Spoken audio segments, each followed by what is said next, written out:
Hello, my name is Michael Sankey and thanks for joining me. This is just a brief overview of understanding micro-credentials. At Griffith, like many other institutions around the sector, we're just looking to see what the affordances are of micro-credentials in the higher education space. I suppose a nice way to think about it is the fact that our traditional way of learning and teaching involves us producing degrees, majors and things like that. And consider this jar as being the student and what we're putting into the student as these rocks. Now, what micro-credentials allow us to do is to place in small elements around the larger elements to actually make the learning experience a lot more fuller for students. Currently we see four main forms of micro-credentialing within the Australasian sector. We see postgrad courses and programs based on selling RPL or recognition of prior learning based on some assessment of what you've been doing as a professional already. We see some postgrad courses built by undertaking many shorter courses, usually at a grad cert level leading up to a master's or something like that, but more formal bits of credentials, more formal courses. We also see at the undergraduate level a series of shorter credited courses that might be taken to augment a program. So typically you might do 4 micro courses that might equal 1 course or unit of study in a larger degree. And then the other model is how and also in the undergraduate level is non-accredited micro courses, that is co-curricular courses that might demonstrate some extra experience that you've had, usually used to enhance your portfolio as you move forward towards employment, to demonstrate that you have some other skills that your program might not have originally had involved in it. Micro-credentials are often associated with badges though, and of course these are not the same as micro-credentials. They're not synonymous. So a badge, you can badge something without it being credentialed and vice versa. You can credential something without it actually associating a badge with it. So let's not get confused between those two, but of course they too can go together quite happily as well. Then there's this thing called the blockchain, which you might have heard of, blockchain technologies. And there are multiple blockchains out there, but that is, we think of the cryptocurrencies of Bitcoin, Ethereum, Ripple, Zcash. They're a form of currency. And the way that currency works is it's a network across thousands of computers around the world to validate it. And it's kind of like a distributed database or a distributed ledger or record book of transactions that have happened and are validated across the many users of that particular network. So it's more a shared thing rather than a distributed network though. So it's shared across multiple platforms and servers and things. So when we think of a block within a blockchain, we think of it like a line item or a shared record across each of these systems. If we're talking about credentials within this blockchain system, we're talking about they're being paid for somehow. So in any transaction there needs to be some money or some currency transferred. And if you're dealing with the Bitcoin network, which a number of the credentialing systems do, you're usually paying for that in this thing called BitDust, which is a micro piece of currency based on a Bitcoin. That's in very simple terms. It is a lot more complex than that, but just to give you a sense that there is somebody who's paying for this thing. And it usually comes through from an institution's perspective, the company that you're employing as a third-party vendor, as it were, to look after this currency for you. And so there are thousands of records or copies of this, your credential, that are stored across, or the Bitcoin network, that are stored across multiple servers across the world. And so when you're looking to offer a credential to somebody, in very simple terms, you're adding a new line item into this chain. And that is then sent to hundreds of other computers who have a copy of that same record, and then it gets validated or confirmed that this is a legitimate activity that's happening, and before it gets the big tick. These have to match up perfectly on every copy of the record for it to be validated. And so here are some of the networks that are currently out there, and there's many, many more. We've got Acclaim and Credly, or Credly just recently bought out Acclaim. There's the Credential Engine. There's the Learning Machine, Ethereum. These are all different ways in which you can enter into the blockchain and to create micro-credentials in this particular example. Another way of thinking about this is to use this London, or the Underground map, to help us think through how we might map our credentials towards a particular set of outcomes, or skills towards a particular set of outcomes. So if we're looking here at some of the examples, we might see that there's password management, data protection, ethics, reputation, all go into making up this notion of identity and well-being, for example. So what it does is it kind of represents the complexity of the digital landscape we now inhabit. And this is all built on the skills framework, this particular example, and contributed to potentially by a range of different organisations. So this metaphor of the journey, or depicts the metaphor that this depicts, is that we're on a journey, and that we are pulling together a whole range of different skills from a whole range of different places that we as individuals could claim as being our credential for a particular state. So learning doesn't necessarily happen in neat multi-year chunks, as universities have traditionally liked to think about it. They can be broken up into smaller chunks, or typically we think in terms of 120 hours for a course of study or a unit of study. So we could break that, typically we could break that down into 4 bits, for example, and so build our skills and the extra credentials around 30-hour chunks as opposed to 120 hours, and accredit those accordingly and award them accordingly. So typically we can think that it's short, lower cost online courses that result in a digital badge or credential. For higher ed, this is an opportunity, and it really provides us the opportunity to provide a service to our students to continue to build their professional portfolio as they start to build towards their future career. It also offers universities the opportunity to bridge the skill gaps that some programs may not have. So, where do we currently stand? At Griffith, for example, we have a policy. We are allowed to micro-credential bits of learning, so long as they have learning outcomes and that they are aligned with the standards associated, the Texas standards, the threshold standards, that there's the level of knowledge is aligned to that standard, and that there are skills and capabilities identified within those. And they go through our normal accreditation processes that we warrant for a course of study.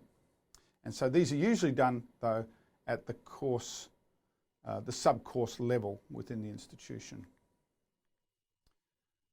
And so the university currently allows non-award programs that can lead to an accredited program. So we are, and that the CAR is the course accreditation and review process. So most universities have this process in place. Maybe they haven't got the policy yet around the micro-credentials, but that will come eventually, and very soon, no doubt. We are talking about skills, though, and skills can be sometimes seen as a dirty word within higher education, but I would encourage us to not think in terms of that. I would actually encourage us to think in terms of those extra skills that are going to augment the program of study. There's another term that's out there called nano degree. Nano degree is very similar to what we've been talking about here in terms of the micro-credential degree. Just another way of thinking about it. Just some quick examples. Purdue University have their passport for skills, and it's made up, they market this notion that you can create your own major based on a series of skills that you are pulling together from your micro-credentialed bits. And so they've mapped it all out for their students.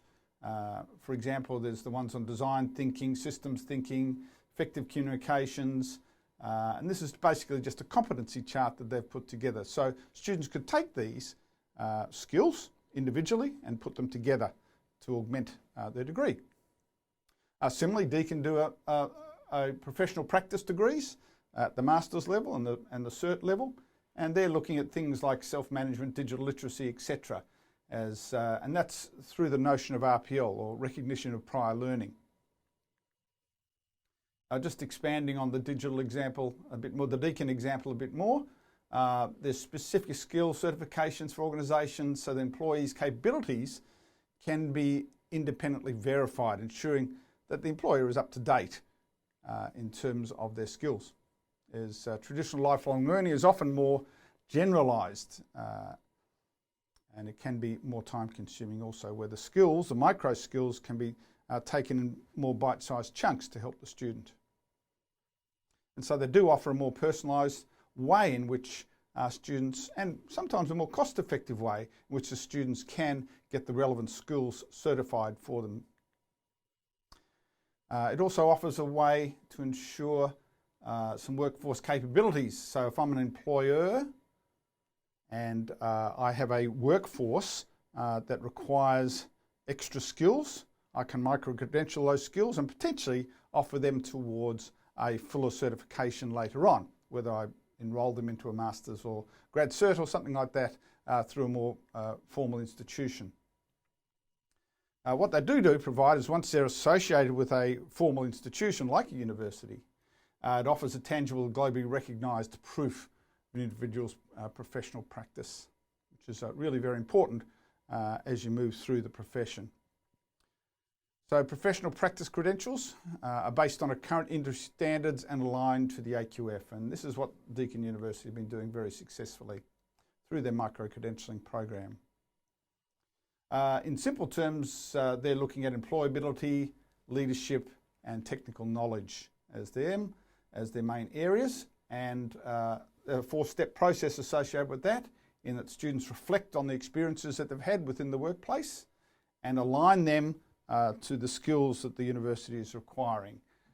Then they submit a reflection about that and also answer a series of questions about their existing skills and knowledge, and then that's assessed and you pay Deakin for that assessment in simple terms. Another example is RMIT. Now they have come a huge way in the last 12 to 18 months. They started playing with micro-credentials about 18 months ago and have just been going gangbusters with this. Now here's an example of them offering the Essendon Football Club, the employees of the Essendon Football Club and the players, the opportunity to do some micro-credential study that can then lead them on to entrepreneurship studies or something like that within the university. And they do that amongst other things through the Activator program that they run. Now, I've had it from reliable sources at RMIT that there have been over 30 contracts of this nature signed in the last 12 months. That is huge. And there's over 3,000 students studying micro-credentials courses through RMIT as we speak. 12 months ago I would have said Deakin was leading in this space. I now say that RMIT is absolutely going gangbusters and is leading in this space, and it's certainly something to be watched over the next little while. Another model, of course, is the Melbourne model, who offer blockchain professional development, and they've used a couple of different engines now to validate onto the blockchain, and they're also doing very well with this. Now they've taken this, what was initially a trial, validated the trial, and are now moving forward into this through the higher education studies area there within Melbourne.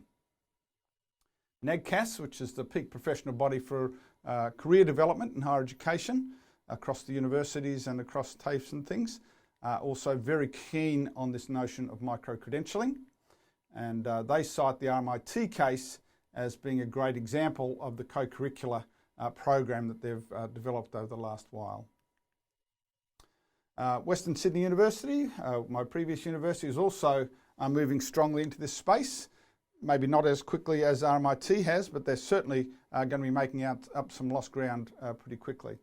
And so they have projects on the go at the moment around what they call the development of learning pods, which are extra skills that can be added to your program to help the student understand and to augment their more formal program. They're going to watch this space. They're doing some very interesting things as we speak. Similarly, we were developing a micro-credentialed certification for professional development, at a grad cert level down there. And you see typically, and this is, I use this more as an example of what can happen and what we're seeing across other institutions. We see that there are across the top there 8 forms of, or 8 streams of information. So there's unit design, delivery, assessment techniques, curriculum professional learning, learning research and scholarship. And across the top there are 8 core modules. So notionally, you can do the 8 core modules as part of your certificate, and then you take a specialisation across there. So in essence, you're doing 16 micro courses, which would be equivalent to 4 units of study that you'd normally do in a grad certificate. Now they're still developing that up, but that will certainly, this approach will certainly be making some inroads both at Western Sydney and other institutions. Some other examples similar to that is the University of Applied Science in Berlin. Again, they have level 1 and 2 and 3 skills that they're building up into the portfolio for students and staff. Similarly, the Sussex Downs College Employability Passport that students take. They do the positive attributes of teamwork skills, meeting deadline. There's some micro skills around these things that then build up and augment their program. You might see there's some patterns there. It's very, very kind of mapped out and allows students to map themselves into their journey. So just to, in conclusion, we see that mapping of that journey as being that the extra skills we're placing around those core skills that we're getting through our programs. I hope this helps in your understanding of micro-credentials. And if you have any queries, please don't hesitate to be in touch. Thank you.